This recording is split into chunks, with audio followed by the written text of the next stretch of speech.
বৈষম্য বিরোধী ছাত্র আন্দোলনের সময় নিহত ও আহতের ঘটনায় সারা দেশের বিভিন্ন থানায় সাবেক প্রধানমন্ত্রীসহ আওয়ামী লীগের নেতাকর্মীদের নামে হত্যা মামলা হচ্ছে। এবার নারায়ণগঞ্জের সিটি কর্পোরেশনের মেয়র ডাক্তার সেলিনা হায়াৎ আইভীকে নারায়ণগঞ্জের সিদ্ধিরগঞ্জ থানার দায়ের করা একটি হত্যা মামলায় আসামি করা হয়েছে।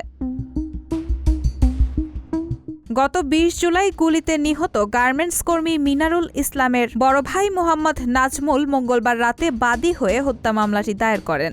মামলার এজাহার সূত্রে জানা গেছে, ডাক্তার সেলিনা হায়াৎ আইভী মামলার ১২ নম্বর আসামি। একই মামলায় ২ নম্বর আসামি করা হয়েছে নারায়ণগঞ্জ ৪ আসনের সাবেক সংসদ সদস্য শামীম ওসমানকে। মামলাটিতে প্রধান আসামি করা হয়েছে সাবেক যোগাযোগ মন্ত্রী ও আওয়ামী লীগের সাধারণ সম্পাদক ওবায়দুল কাদেরকে।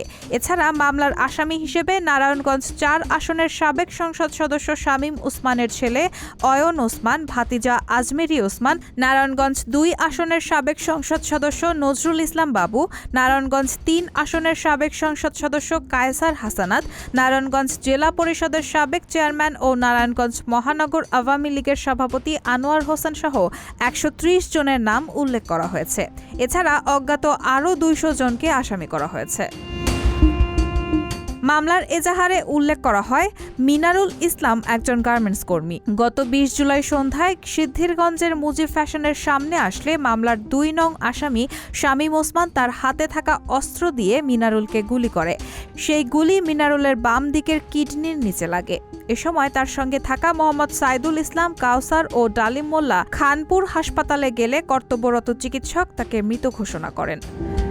সিদ্ধিরগঞ্জ থানার অফিসার ইনচার্জ আবু বকর সিদ্দিক জানান, মিনারুল নামে এক গার্মেন্ট কর্মী হত্যার অভিযোগে তার বড় ভাই নাজমুল হক বাদী হয়ে মঙ্গলবার রাতে একটি হত্যা মামলা দায়ের করেন। রায়হানা মুন, সবার কথা।